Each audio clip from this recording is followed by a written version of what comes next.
Hey, it's Hannah with WTI, and this is one of the cutest children's books I have ever read. The Pigeon Will Ride the Roller Coaster. I am absolutely in love with the front of this book where he says, I'm getting emotional. I really feel like I can commiserate with this pigeon. I really loved every moment of this book. The illustrations are super cute, and the book itself is just so cute and funny. It will help teach your kids about roller coasters, about waiting in lines, being patient, and it overall is just a really cute, funny read.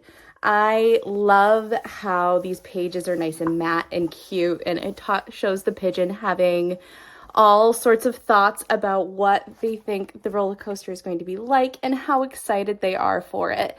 So if you are a parent and you want your kids to get into roller coasters or just learn a little bit about waiting in line, then you should definitely get this book by Mo Willems. It's The Pigeon Will Ride the Roller Coaster.